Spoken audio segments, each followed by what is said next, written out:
Bienvenidos a la sesión número 9 de Epístolas Generales. En este momento vamos a iniciar nosotros, según el material que estamos desarrollando, vamos a ingresar a la primera epístola de San Juan, el capítulo 6 del material que nosotros estamos desarrollando. Agradecemos a Dios por el hecho de que cada uno de ustedes, amados hermanos, continúa y sigue adelante. Aquellos grupos que ya han presentado su trabajo de investigación respecto a la biografía, mis felicitaciones y a seguir avanzando, a seguir desarrollando, a seguir estudiando y a seguir también nosotros creciendo en la gracia, tal y como han pedido los libros de Santiago y Primera y Segunda de Pedro. Bueno, ahora en el capítulo 6 nos vamos a las certezas cristianas, los 5 capítulos de la primera epístola de Juan. Juan, amados hermanos, empieza abordando un problema que en aquella época, en el tiempo de la iglesia primitiva, fue muy difícil, muy profundo y muy entrelazado. Este problema se le conoció como el gnosticismo. Gloria a Dios. Gnosticismo. El gnosticismo proviene de una palabra griega ginosko, que significa saber. De ahí es que se tomó esta parte del gnosticismo. Y saben que los gnósticos asumían que sabían mucho más que el común de los maestros cristianos. Es más, muchos de ellos creían que, bueno, no creían, sino que decían que habían sido enseñados por discípulos ocultos de nuestro Señor Jesucristo. El fenómeno del gnosticismo fue un problema muy serio, muy profundo dentro del cristianismo. Tan entrelazado estaba que no se podía diferenciar cuándo es que se estaba realizando un culto cristiano o un culto gnóstico. Eusebio de Cesarea, en su historia eclesiástica, menciona que dentro de los tabernáculos cristianos compartían el mismo altar, el mismo púlpito, tanto el obispo cristiano como el maestro gnóstico, compartiendo el mismo espacio. Hoy nosotros nos escandalizaríamos por esto, pero en aquella época, hermanos míos, cuando la iglesia aún no se había establecido como una institución religiosa permitida, no había libertad religiosa, tenían que compartir y trabajar aparentemente unidos. Pero hizo mucho daño el gnosticismo al interior de la iglesia. Tenían enseñanzas falsas que compartían y que muchos de nuestros hermanos en Cristo accedieron y aceptaron estas mentiras. El gnosticismo, hermanos, muy influenciado por el neoplatonismo, enseñaba que el espíritu, lo inmaterial del ser humano, era bueno, pero que el cuerpo, la parte física del ser humano, era malo, era despreciable, era lo que no debía por demás persistir tras la muerte. También enseñaban estos maestros gnósticos, según lo que podemos concluir de las observaciones que hace Juan el apóstol, enseñaban que la salvación viene por el conocimiento secreto y no por aceptar a Cristo. Para ellos el aceptar a Cristo simple y llanamente era la puerta para un nuevo tiempo, el nuevo tiempo del conocimiento, del verdadero conocimiento. Solo podían alcanzar los lugares celestiales, las puertas de la eternidad, aquellos quienes habían llegado a conocer el verdadero misterio o los misterios del universo. Enseñaban también estos maestros, estos gnósticos, enseñaban que Jesucristo no fue completamente Dios, no era completamente Dios. Algunos de ellos decían que Jesús parecía tener un cuerpo. Los docetistas enseñaban esto, ¿no? Que él aparentaba tener un cuerpo, pero que en verdad lo que era una visión, un reflejo, una idea, una aparición que tuvieron los discípulos de Cristo al verlo. Otros decían que Jesús era solamente un hombre común y corriente, nada más. Y que este hombre común y corriente llamado Jesús de Nazaret se convirtió en Cristo cuando al ser bautizado el Espíritu de Cristo descendió de él. y que antes de morir este espíritu, el espíritu de Cristo, del Mesías, lo abandonó a su suerte. También enseñaban los gnósticos que el cuerpo debe ser tratado con dureza, porque como ya les decíamos, muy influenciado por el neoplatonismo, el cuerpo pues no merecía ningún tipo de respeto.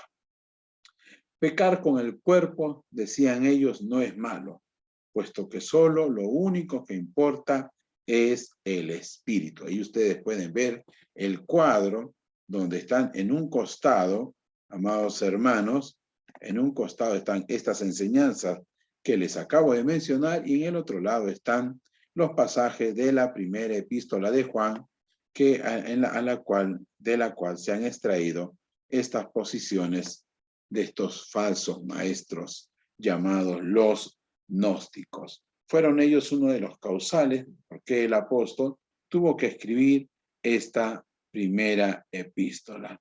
Ahora pues nos sumergimos a la epístola y para esto debemos tener que realizar una pequeña introducción a la epístola. Para empezar, hermanos míos, el autor, la fecha y los lectores de Primera de Juan. El autor, como casi todas las epístolas de todos los escritos del Nuevo Testamento, no se sabe a ciencia cierta quién es el autor de la primera epístola de Juan. La evidencia y la tradición, los hermanos del siglo II y III mencionan que el autor de esta carta es Juan el apóstol, Juan el anciano. Las evidencias apuntan hacia él como el autor de esta epístola. El autor en sí no indica su nombre, para nada. Los padres de la iglesia primitiva, a partir del siglo II, como les mencionaba, nombraron al apóstol Juan como el autor. De entre ellos destacan Ireneo, Tertuliano, Clemente de Alejandría y Orígenes también de Alejandría. El autor de Primera de Juan declara que él tenía una relación cercana con Jesús. Obviamente, uno de los discípulos más cercanos a Cristo era Juan. Juan se escribe a sí mismo como el discípulo al cual Jesús amaba. El estilo, las palabras y los temas de la primera epístola de Juan son similares al Evangelio de Juan. Hay bastante similitud. Respecto a los lectores, mis amados hermanos, fueron las iglesias de Asia. Estas iglesias de Asia en especial menciona la tradición que Juan fue pastor de la iglesia que estaba en Éfeso. Tras la destrucción de Jerusalén, allá por el año 70, Juan se dirigió a esta ciudad de Asia Menor y por los siguientes 25 años ministró, no solo en Éfeso, sino en las demás ciudades importantes de la provincia romana de Asia. Cerca del final de su vida, Juan fue condenado a morir en la isla de Patmos. Allí Juan tuvo que probar, tuvo que experimentar aquello que Jesús le había mencionado en Mateo capítulo 20, versículos del 20 al 23. Pero en ningún momento nuestro Señor lo abandonó. En Patmos, Juan recibió las visiones de lo que nosotros llamamos el libro de Apocalipsis. Creemos que Juan escribió primera, segunda y tercera de Juan y el Apocalipsis aproximadamente en el año 95 de la era cristiana. El bosquejo, el propósito y los temas de la primera epístola de Juan. Como ustedes se podrán dar cuenta, este bosquejo tiene tres partes muy importantes.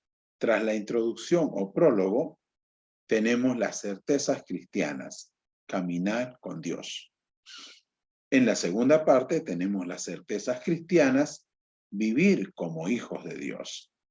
Y en la última parte tenemos las certezas cristianas, amar y creerle a Dios. El autor del material ha dispuesto en tres grandes secciones el bosquejo de la primera epístola de Juan. Respecto al prólogo, es como una introducción que los predicadores utilizan en un sermón para preparar a los oyentes para lo que sigue. Es en verdad el prólogo de Primera de Juan es muy similar a las introducciones que nosotros empleamos cuando vamos a empezar a hacer nuestro sermón, ¿cierto? Nosotros, ¿para qué empleamos la introducción? Pues para llamar la atención de la audiencia, ¿no? Para cautivarlo, para tenerlos atentos a lo que vamos nosotros a decir. Primera de Juan, hermanos, comienza y termina con el tema de la vida eterna. Es el tema transversal que uno encuentra en la primera epístola de Juan. Gloria a Dios. Entonces, hermanos míos, aquí nosotros podemos darnos cuenta, ¿no? Que el prólogo busca llamar la atención. Emplea frases como el verbo de vida, trascendente para todo cristiano, ¿no? Acerca del contacto íntimo, la comunión que tuvo el autor con el verbo de vida, de quien nosotros sabemos es Jesucristo. Y busca además, pide además el autor que el gozo de su audiencia, el gozo de aquellos que van a recibir esta carta sea completo, totalmente completo.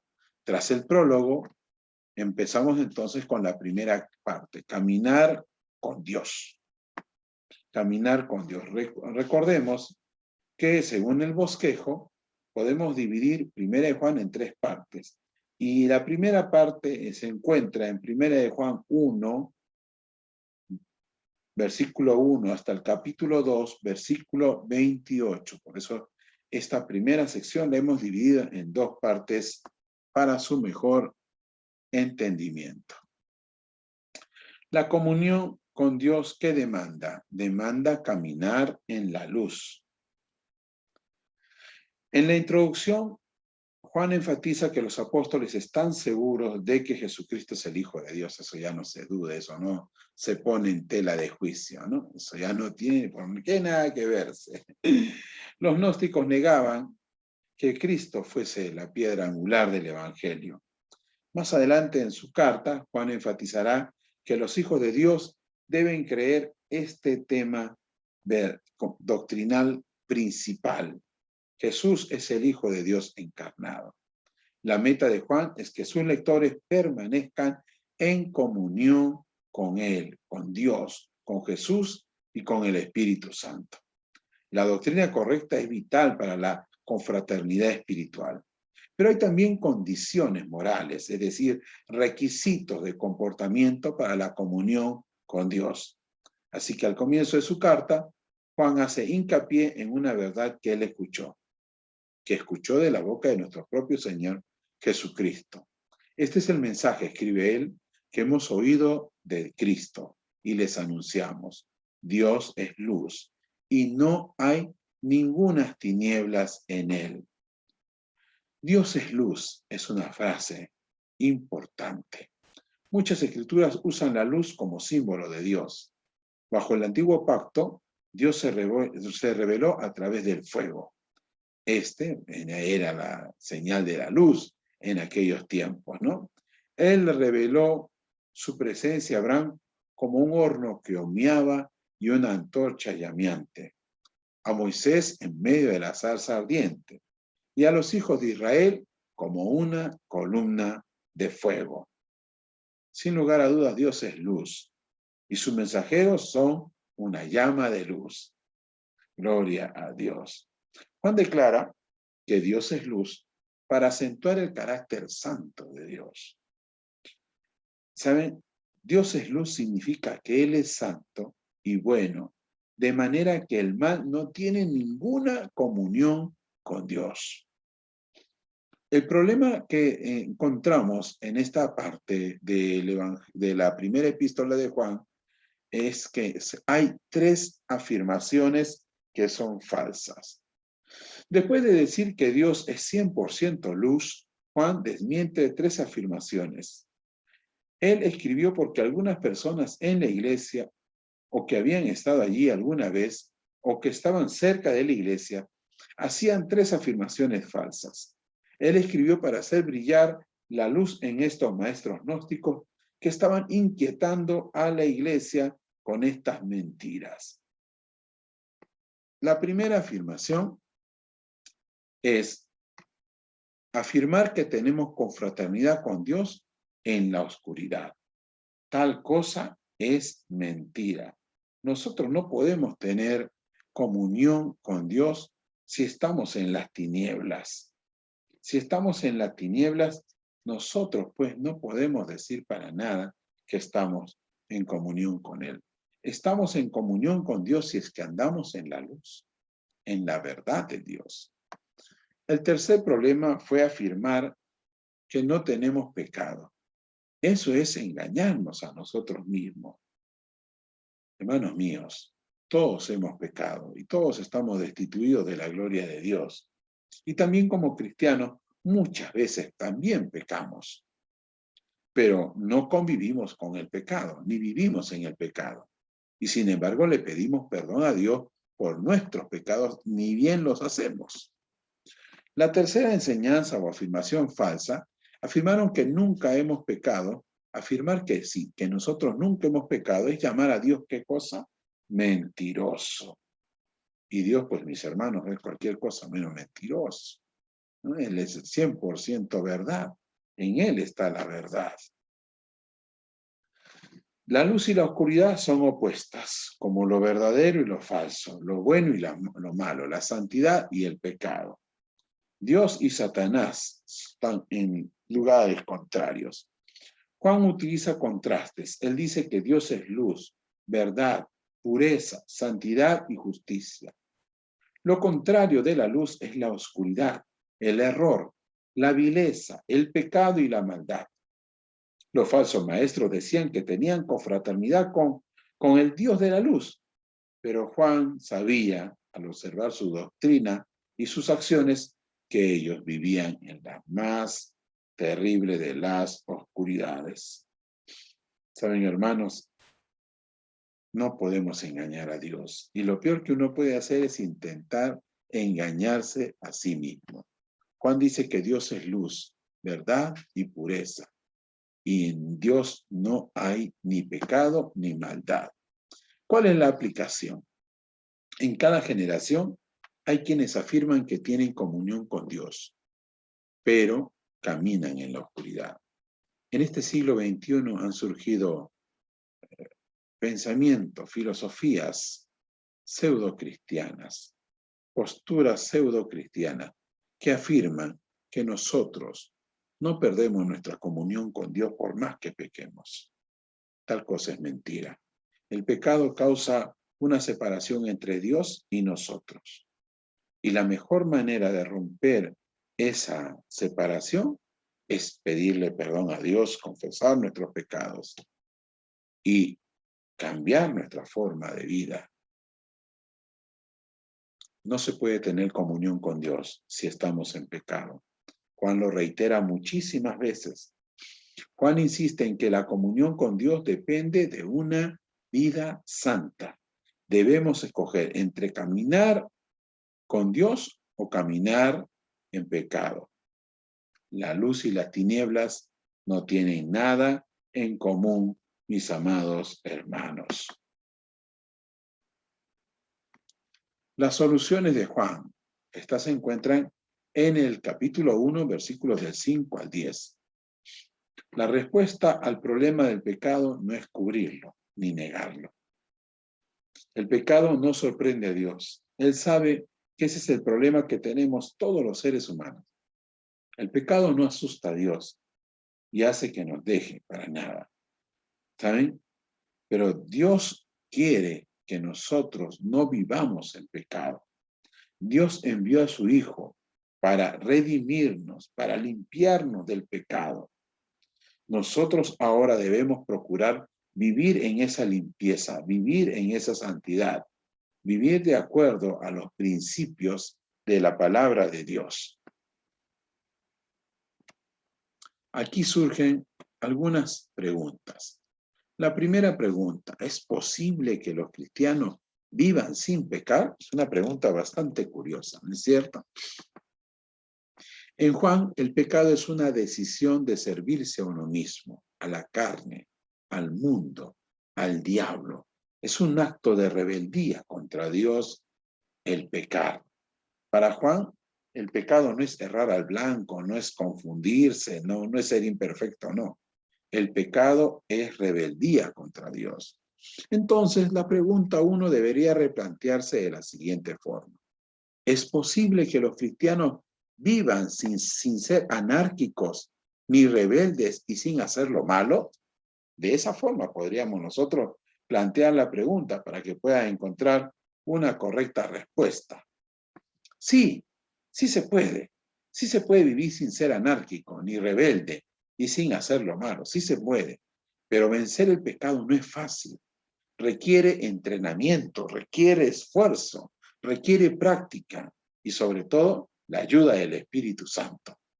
Pero vivir libre del pecado, aunque sea difícil, aunque sea duro, sí es posible. Si tú y yo decidimos vivir sin pecado, sí se puede vivir sin pecado. ¿Y saben por qué? Porque ahora contamos con la ayuda del Espíritu Santo. Él habita ahora dentro de nosotros y Él está dispuesto a ayudarnos, a estar con nosotros en las buenas y en las malas, ser nuestro consejero, ser nuestra ayuda, ser nuestro sostén en todo tiempo. La pregunta 2 que encontramos en este pasaje, ¿qué si nosotros pecamos? ¿Qué sucede? ¿Qué hay? La respuesta depende de nuestra actitud hacia el pecado, ¿no?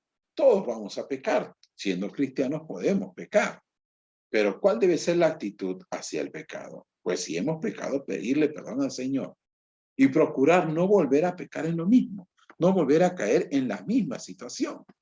Teológicamente, hermanos, el sacrificio de Jesús solucionó dos problemas. Primero, el sacrificio de Cristo quitó la ira de Dios. Y segundo, el sacrificio de Cristo limpia a los creyentes de la culpabilidad, y óigame bien de esto, del poder del pecado. Entonces, ¿qué pasa si pecamos? Pues tenemos que tomar la actitud correcta. ¿Cuál es la actitud correcta? Pedirle perdón a Dios por nuestros errores. Recordar que Jesús murió por nuestros pecados para que ya no volvamos a pecar, para que ya no volvamos a cometerlo, para que ya no volvamos a reincidir en ellos.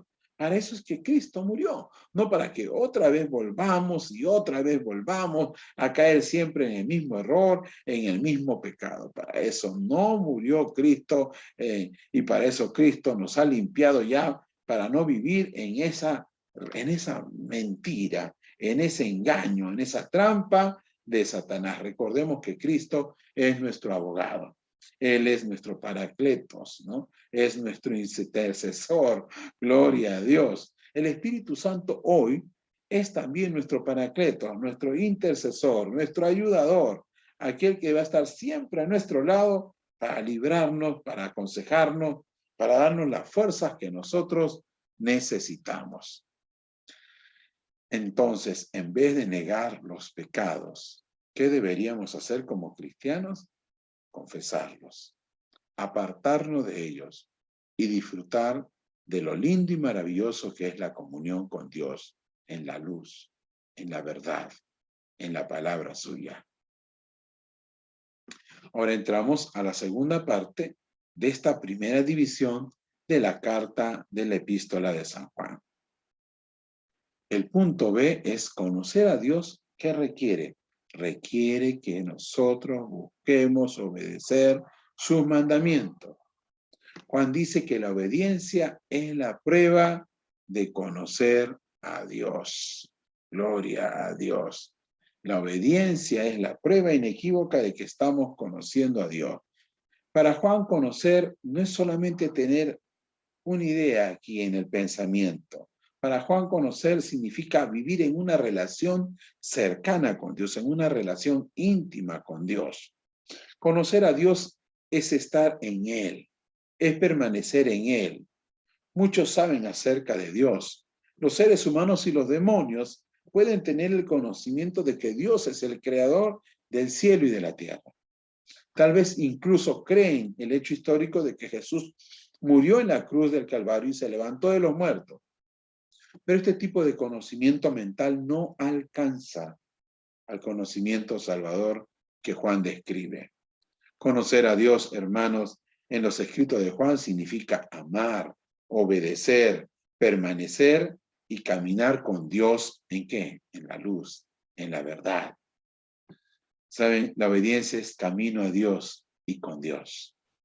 La obediencia comienza cuando obedecemos el Evangelio y nos arrepentimos de nuestros pecados y nos apartamos de ellos para vivir y seguir y permanecer con Cristo.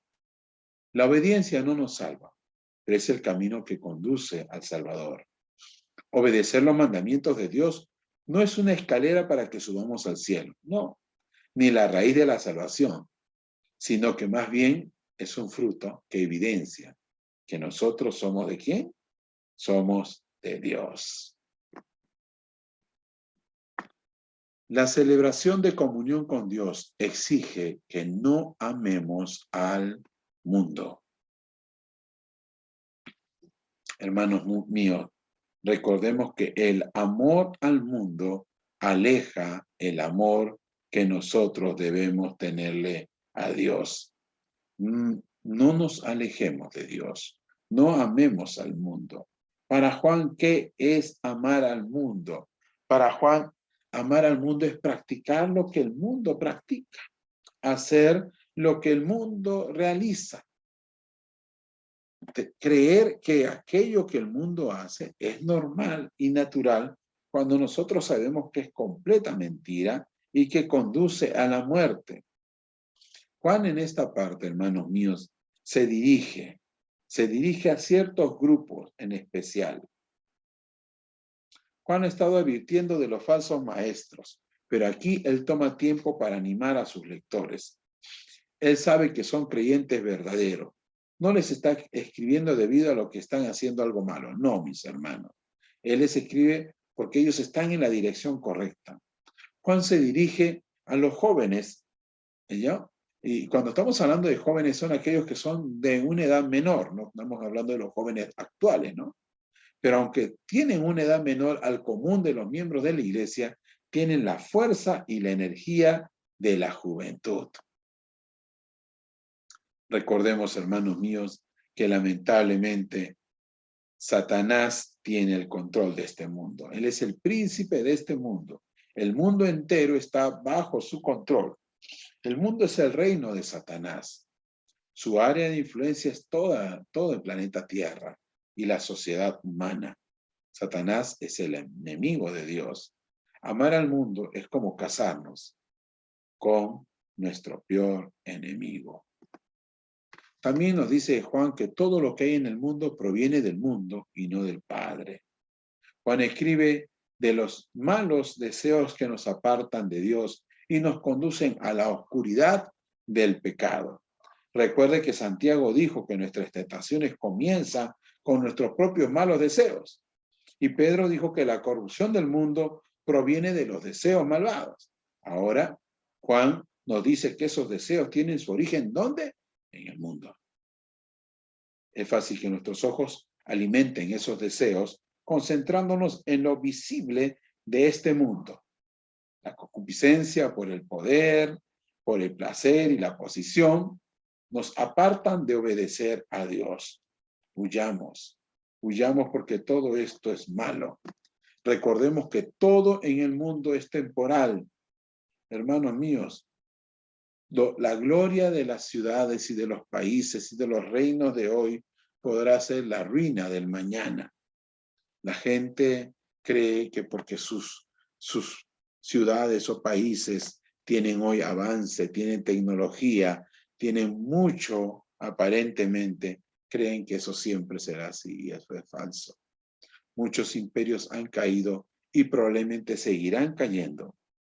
Muchos reinos se han levantado y otros tanto se han tirado abajo. ¿Por qué, mis hermanos? Porque todo lo que hay en este mundo, todo lo que hay en este tiempo, pasa, es temporal. El pertenecer a Dios requiere, hermanos míos, permanecer en Cristo. La palabra griega para permanecer es meno. Esta aparece 7 veces en la primera epístola de Juan.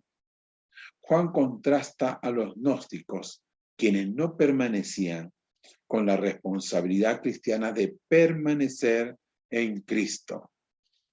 Está claro que los lectores de Juan son creyentes. La palabra se ha arraigado en ellos y el Espíritu Santo vive en ellos. Pero estos seguidores de Cristo hicieron frente a un peligro mortal. Así que Juan enfatiza que los creyentes deben seguir permaneciendo en Cristo para llegar a la meta final. Peligro, cuídese. Los anticristos, una vez en la iglesia, intentaron apartar de Cristo a los creyentes. Estos anticristos de los cuales nos está hablando Juan no se refieren pues al anticristo, al falso profeta, a seres así que aparecen en el Apocalipsis, no. Se está refiriendo aquí a los falsos maestros, aquellos que se han opuesto a las enseñanzas de Cristo. Juan advierte de ellos, y como hoy también tenemos una gran cantidad de anticristos. Juan se refiere a los falsos maestros como anticristo, como gente que se opone a Dios, a Cristo. Nosotros debemos de sentir que pertenecemos a Cristo.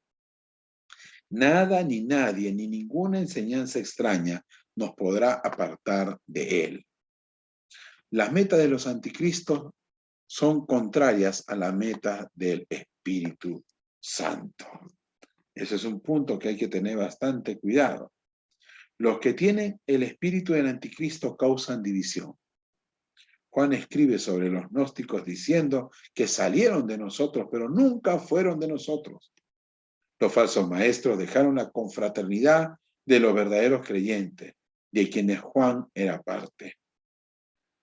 En cambio, el Espíritu Santo une a las personas para que permanezcamos en Cristo Jesús, tal y como Él oró por nosotros, para que seamos uno, como Dios es también uno. La fuente de dos espíritus contrarios. El mundo escucha a los anticristos, porque la gente del mundo son del mundo. En cambio, los mensajeros de Dios son de Dios. ¿Y quiénes los escuchan? Los que somos de Dios. ¿Cuál es el mensaje? Los falsos maestros eran anticristos, gente contraria a Cristo. En lugar de estar con Cristo, predicaban un evangelio falsificado. Negaban que el Hijo de Dios hubiera venido en carne y muerto en cruz. Los gnósticos decían que el Espíritu de Dios había venido al hombre Jesús de Nazaret en su bautismo, pero que lo había abandonado antes de su muerte. Así negaban que Jesús fuera el sacrificio por nuestros pecados. El poder. El Espíritu de Cristo en nosotros es mayor que el Espíritu que está en el mundo. Esto hay que recordarlo. El Espíritu que hoy habita en nosotros es mayor y nos da el poder para poder enfrentar a todas las huestes de Satanás, a todas sus mentiras, a todas sus arducias. Con respecto a su audiencia, Juan escribe, ellos son del mundo, por eso hablan del mundo y el mundo los oye. Estos anticristos tienen seguidores porque recurren a los deseos mundanos. Pablo le advirtió de tales maestros a Timoteo. Saben, hermanos míos, los que escuchan a estos mentirosos y a estos falsos maestros es porque simplemente no son de Dios, sino que son de este mundo. ¿Saben? La conclusión, hermanos, es que Juan enfatiza 3 aspectos de permanecer en lo que hemos oído, en lo que hemos recibido y en quién estamos. Dios nos ha dado todo lo que necesitamos para vencer al mundo, pero tenemos una responsabilidad. Nuestra diligencia y cooperación son vitales en nuestra salvación. Juan insta a los creyentes, permanezcan en Cristo y asegúrense de que su palabra y la unción continúen en ustedes. Continuamos ahora con la sección que corresponde a vivir como hijos de Dios. Hermanos míos, vivir como hijos de Dios. En el bloque anterior, la palabra más importante es permanecer. Ya sabemos que los falsos maestros no permanecieron en Cristo. Por el contrario, se fueron de la iglesia.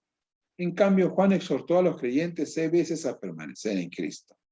Hermanos míos, en 1 Juan, capítulo 2, versículo 29, Juan introduce un nuevo pensamiento, nacido de Dios. Él ya se ha referido 7 veces a Dios como Padre, y Juan ya se ha referido 5 veces a los creyentes como hijos de Dios. Así que Juan ya nos ha estado describiendo como hijos del Padre, pero por primera vez Juan se refiere a los justos como nacidos de Dios, y va a utilizar esta frase, nacido de Dios. El propósito de Juan de usar nacido de Dios es enfatizar nuestra nueva relación con Dios. Y su punto principal es que el comportamiento es una señal inequívoca que identifica al Padre de alguien. Si nosotros somos de Dios, vamos a comportarnos como Dios. Pero si somos del diablo, vamos a comportarnos como Él, que es homicida y mentiroso desde el principio. Los hijos de Dios, mis hermanos, hacen lo correcto como hijos de Dios que somos. Y hacer lo correcto, hermanos míos, tiene que ver con 4 señales inequívocas que va a dar todo cristiano. La primera señal es la señal moral. Esto implica obedecer los mandamientos de Dios. La siguiente señal es la señal social. Esto es amar al prójimo, amar a los demás. También dentro de esta cualidad nuestra de ser los hijos de Dios que hacemos lo correcto, se encuentra la señal doctrinal. ¿Qué nos dice la señal doctrinal? Que debemos creer en Jesús como el Hijo de Dios. Luego, por último, está la señal espiritual. Esto es nacer de nuevo y recibir al Espíritu Santo de Dios, permaneciendo en Él para siempre. Hermanos, aquí tenemos una imagen y vamos a explicar este cuadro. En primer lugar, nuestro Dios nos da aquí una esperanza purificadora. Salimos del infierno y entramos en un proceso llamado regeneración y justificación. Nuestro Padre nos dio un Salvador que vino a destruir la obra del diablo que había en nosotros. La simiente de nuestro Padre, el Espíritu Santo, permanece en nosotros y nos ayuda a avanzar en ese proceso largo y hermoso llamado santificación, el cual concluirá con nuestra glorificación y nuestra entrada al reino de los cielos. Aleluya. Entonces, hermanos míos, nosotros debemos ser del grupo llamado los hijos de Dios. ¿Quiénes son los hijos de Dios? Los que tienen la esperanza que está en la palabra. Y el otro grupo son los hijos del diablo, aquellos que no tienen, la esperanza bíblica.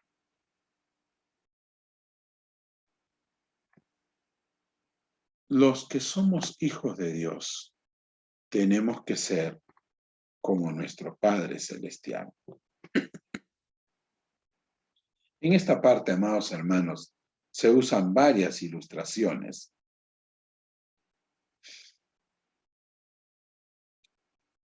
Las ilustraciones de cómo nosotros, como hijos de Dios, nos vamos a comportar como Él.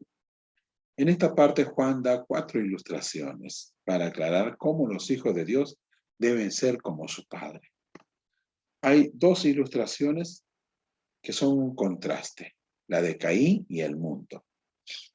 Los hijos de Dios practican amor y los hijos del diablo practican el odio.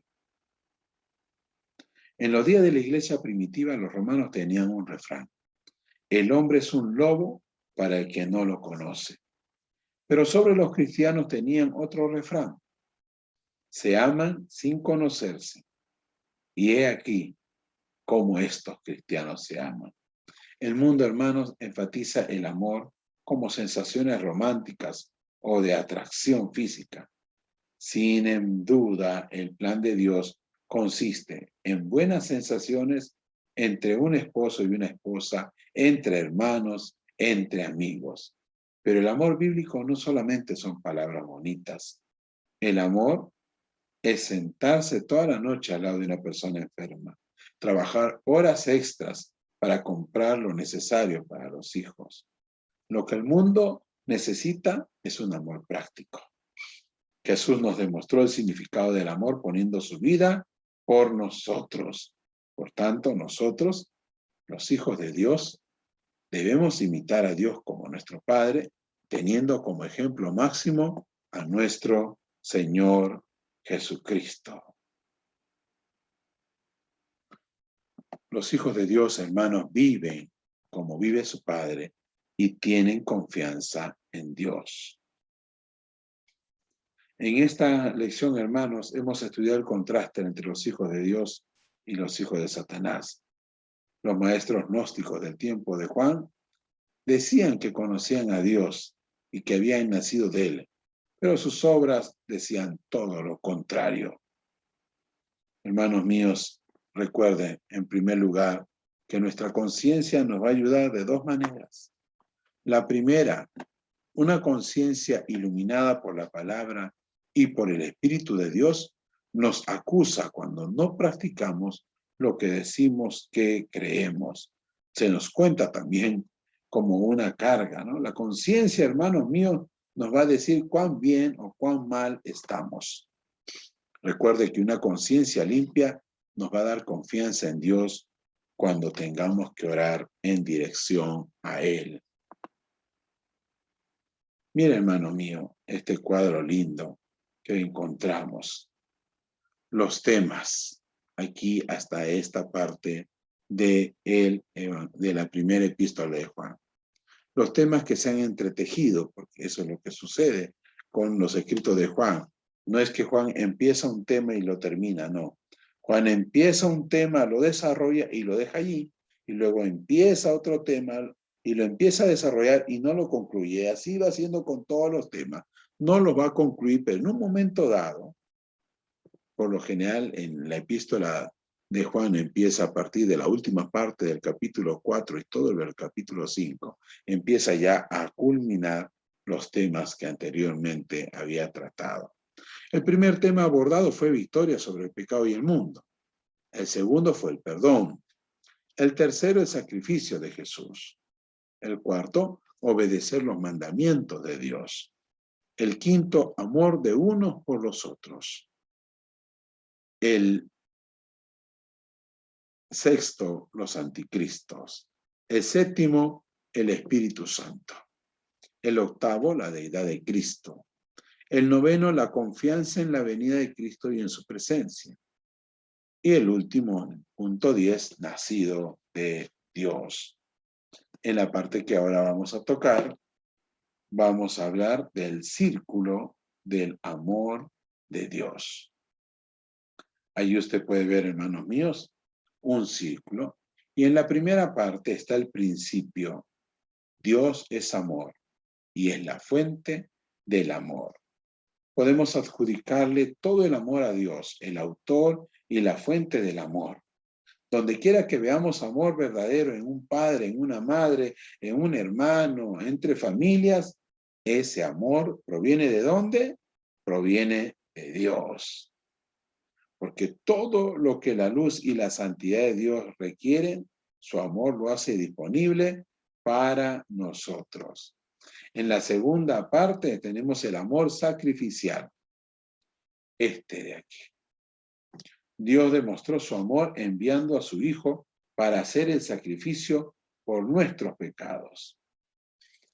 El sacrificio de Jesús, como ya lo mencionamos, solucionó dos problemas. El primero, quitó la ira de Dios, la rebelión, ¿no?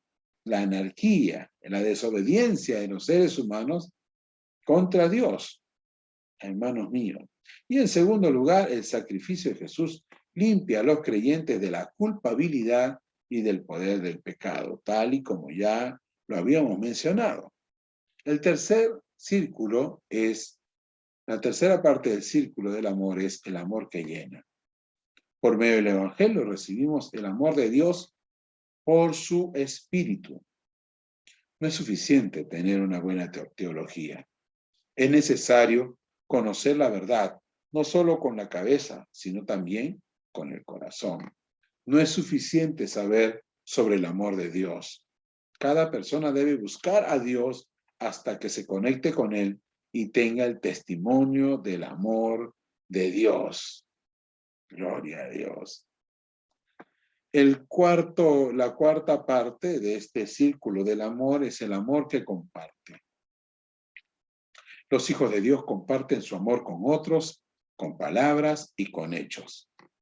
Porque Dios nos amó, debemos amar a otros. Dios es invisible, así que la gente no puede verlo en la tierra. Pero el amor de Dios se expresa completamente cuando nosotros amamos. Así que aunque la gente no pueda ver a Dios, sabe cómo es Él cuando nos ve a nosotros amar a nuestro prójimo, amar al otro. Y por último, la última parte del círculo del amor está el amor que asegura. El amor de Dios echa fuera todo temor mientras aguardamos su regreso. ¿Por qué? Porque nosotros amamos como Él ama. Si nosotros sentimos temor, es que nos falta amor. El amor de Dios no está completo en nosotros. Vivir en amor destierra, persigue y expulsa el miedo al juicio. Así como la luz elimina la oscuridad, el amor para Dios y para otros expulsa el miedo del corazón, mis hermanos, y nos asegura, nos hace tener confianza y seguridad en Dios. Entonces debemos recordar que el que ama a Dios debe amar a su hermano. Si no podemos amar a los que vemos, no podemos amar a Dios a quien no vemos. Y la última parte de nuestro estudio de la primera epístola de Juan se encuentra en la certeza de los hijos de Dios. Esta es la última de las tres partes principales del bosquejo de primera de Juan. En esta tercera y última parte, Juan combina las señales, tejiéndolas juntas como los hilos de una sola cuerda. Él teje las cuatro señales, la espiritual, la doctrinal, la social y la moral. El propósito de Juan al tejer las señales unidas es que los hijos de Dios manifiesten todas estas cuatro señales en sus vidas. Allí está. Tenemos en primer lugar la señal doctrinal. Los hijos de Dios creen que Jesús es el Mesías y es el Hijo de Dios. ¿Cuánto decimos amén? Por supuesto, ¿no? Todo aquel que cree que Jesús es el Cristo es nacido de Dios. ¿Saben? Los judíos esperaban al Mesías y cuando lo tuvieron cara a cara, lo despreciaron. Juan, tanto en su evangelio como en esta epístola, da muchas evidencias de que Jesús es el Mesías, es el Hijo de Dios. Aleluya. Gloria a Dios.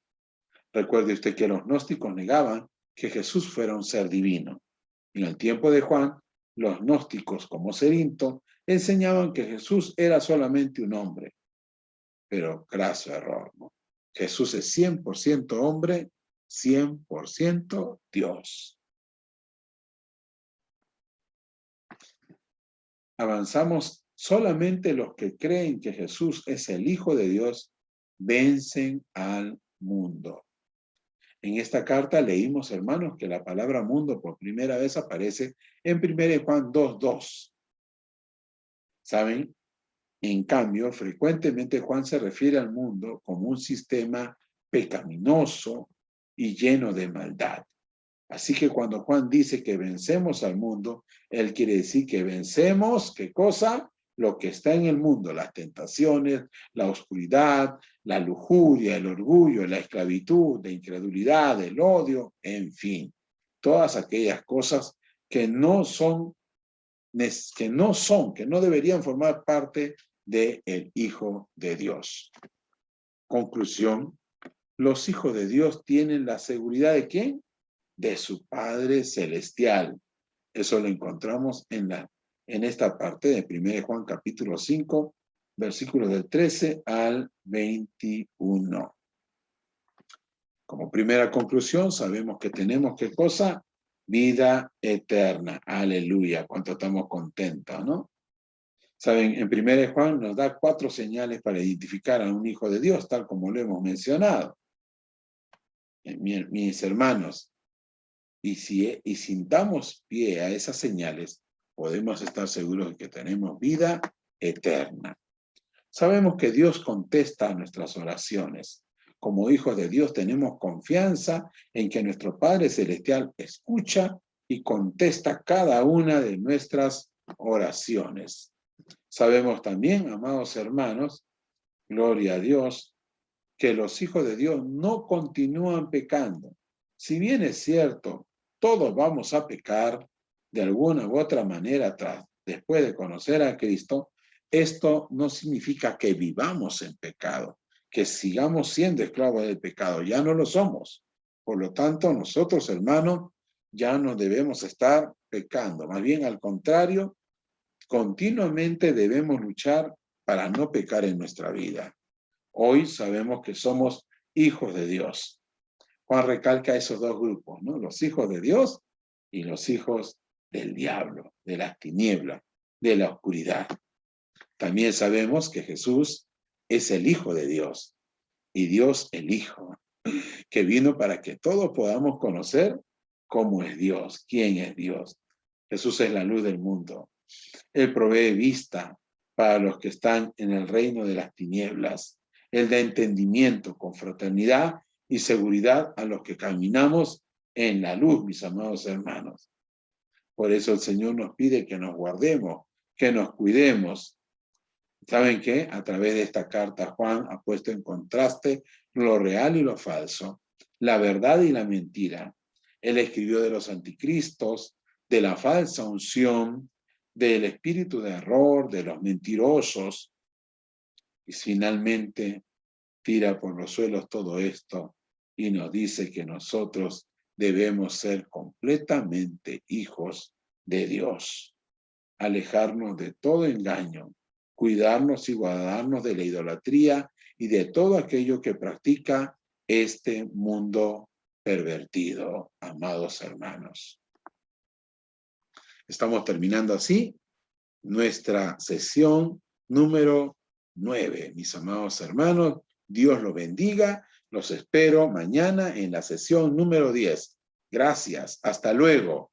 Hagan, por favor, todos los trabajos que se les pide, sus investigaciones de sus biografías respectivas.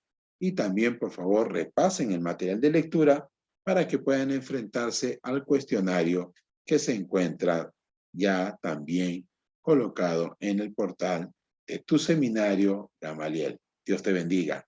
Cuídate. Ya nos vemos muy pronto. A Dios sea la gloria.